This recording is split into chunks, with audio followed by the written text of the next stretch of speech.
అందరికీ నమస్కారం. అందరూ బాగున్నారా ఫ్రెండ్స్? ఈ వీడియోలో పవర్ఫుల్ శక్తివంతమైన చాముండేశ్వరి అమ్మ దర్శనానికైతే వెళ్తున్నాను. చాముండేశ్వరి అమ్మ అంటేనే మనసుకు ఎంతో నెమ్మది, సంతోషం, ఇంకా మనకే తెలియకుండా ఒక పాజిటివ్ శక్తి ఏర్పడుతుంది. మనసు సంతోషంగా ఉండాలి అంటే అది ఒక్క అమ్మవారి వల్లనే సాధ్యం అవుతుంది అని చెప్పవచ్చు. సో ఫ్రెండ్స్, మేము బెంగళూరు నుంచి బయలుదేరామండి చాముండేశ్వరి అమ్మ టెంపుల్కి. ఈ మధ్య కాలంలో ఈ టెంపుల్ అయితే చాలా ఫేమస్ అయిందండి. కోరిన కోరికలు నెరవేర్చే తల్లి చాముండి అమ్మ. ఎప్పుడు ఇక్కడ జనాలు చాలా రద్దీగా ఉంటారు. సో నేను కూడా చాలా వీడియోస్లో చూశాను కానీ ఎప్పుడు వెళ్ళలేదు. మనం ఒక దేవస్థానానికి వెళ్ళాలి అంటే ఖచ్చితంగా అమ్మవారి అనుగ్రహం ఉండాలి కదండి.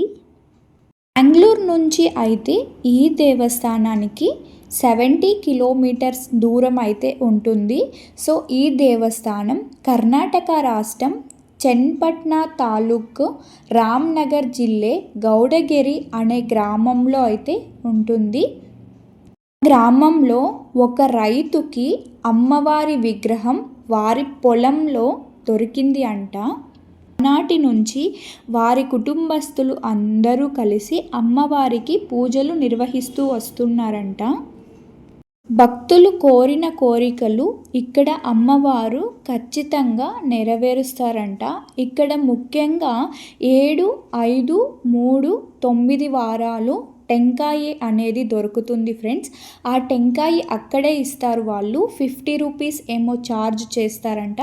అక్కడ కొనుక్కొని అమ్మవారి చుట్టూ ప్రదక్షిణ చేసి అక్కడ కట్టినామంటే ఖచ్చితంగా మనం అనుకున్న కోరిక నెరవేరుస్తారంట అమ్మవారు. సో మేమైతే ఆల్మోస్ట్ రీచ్ అయిపోయాం ఫ్రెండ్స్. దగ్గరకైతే వచ్చేసాము దేవస్థానం దగ్గరికి. సో ఇప్పుడు మేము ఇక్కడి నుంచి పార్కింగ్ చేయడానికైతే వెళ్తున్నాము. Car parking.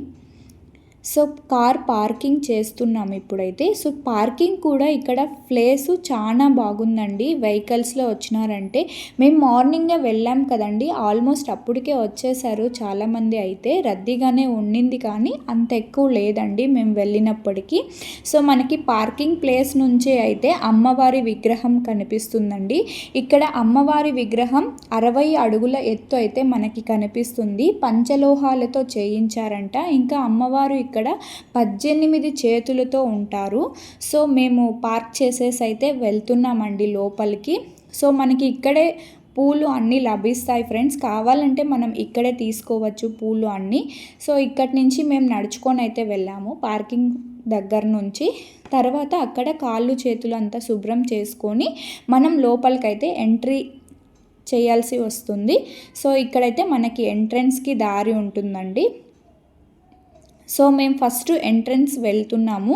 ఫ్లవర్స్ అన్నీ తీసుకున్నామండి, మేము అక్కడే తీసుకున్నాం. మనం ఎంట్రీ అవ్వగానే ఇక్కడ మనకి నవగ్రహాలు దర్శనం వస్తుందండి. తర్వాత టెంకాయ తీసుకొచ్చిన వాళ్ళు ఇక్కడైతే కొట్టించుకోవాలి. సో ఇక్కడ ఒక పూజారి ఉంటారు, వాళ్ళు ఇక్కడ మనకి టెంకాయ అన్నీ కొట్టిస్తారండి, లేదా మనమే కొట్టుకోవచ్చు. సో తర్వాత అక్కడి నుంచి మనకి గణేష స్వామి దర్శనం ఇస్తారు ఫస్ట్. సో గణేష స్వామికి ఒక కర్పూరం వెలిగించి స్వామివారికి నమస్కారం చేసుకొని తర్వాత ముందుకెళ్ళాలండి. సో ముందుకెళ్ళామంటే అక్కడ మనకి అమ్మవారి దర్శనం వస్తుందండి.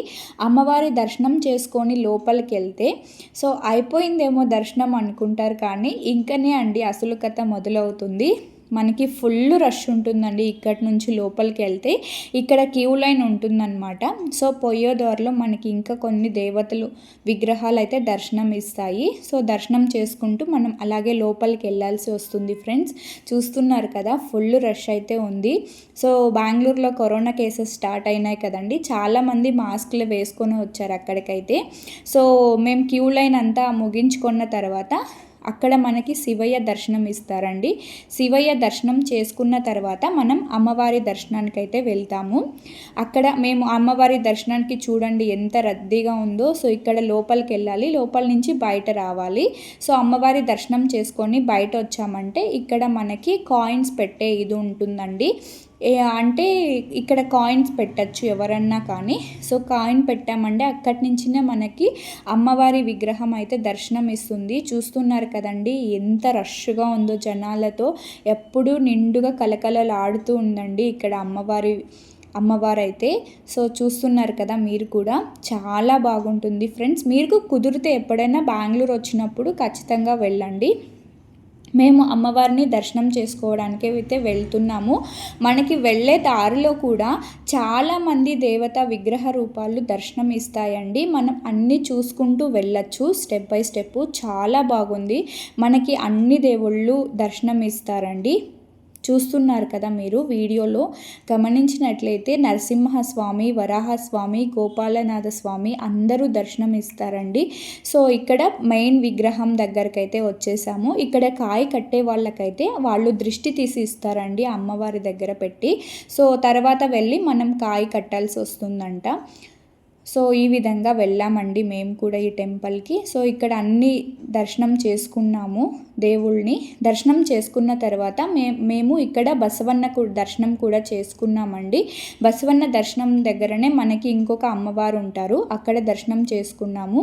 సో మాకైతే ఫైనలీ దర్శనం అయితే చాలా బాగా జరిగిందండి ఫస్ట్ టైం వెళ్ళినా కూడా. తర్వాత అన్నపూర్ణేశ్వరి కౌంటర్ దగ్గరికి వచ్చేసామండి. ఇక్కడ కూడా ప్రసాదం చాలా బాగుంటుంది, చాలా రద్దీగా ఉన్నారు. మాకైతే పాయసం అలాగే పూరి వేశారండి, చాలా బాగుండింది ప్రసాదం టేస్ట్ కూడా. మార్నింగ్ వెళ్ళాం కదండి, బ్రేక్ఫాస్ట్ అక్కడే చేసుకున్నాం మేమైతే. దేవస్థానాలకి వెళ్ళినప్పుడు అమ్మవారి ప్రసాదం స్వీకరించాలన్న అదృష్టం ఉండాలి అనుకుంటున్నాను నేనైతే. సో ప్రతినిత్యం ప్రతి ఒక్కరూ ఎంతో బిజీగా వారి రోజువారి పనుల్లో పడి ఉండిపోతూ ఉంటాం కదండి. మన జీవితంలో మనం ఎంత బిజీగా ఉన్నా కానీ మంత్లీ ఒక్కసారి అయినా ఇలాంటి శక్తివంతమైన పుణ్యక్షేత్రాలు దర్శించుకున్నామంటే మన పైన ఇరుగు పొరుగు వారి దృష్టి కానీ ఎటువంటి చెడు దృష్టి కానీ లేకున్నా అమ్మవారు మనల్ని వాళ్ళ దృష్టి నుంచి దూరంగా పెడతారండి. సో మీరు కూడా వీలున్నప్పుడు శక్తివంతమైన పుణ్యక్షేత్రాలు అప్పుడప్పుడు దర్శించుకుంటూ ఉండండి. సో మీకు కనుక ఈ వీడియో నచ్చితే please like and share, subscribe అండి. సో మేము అక్కడి నుంచి మళ్ళీ మైసూరు చాముండి టెంపుల్కి అయితే వెళ్తున్నాము. సో ఆ వీడియో నెక్స్ట్ వీడియోలో అప్లోడ్ చేస్తానండి. ప్లీజ్ వాచ్ చేసినందుకు చాలా థ్యాంక్స్. నెక్స్ట్ వీడియో కూడా చూసేయండి, చాముండి టెంపుల్ మైసూరు.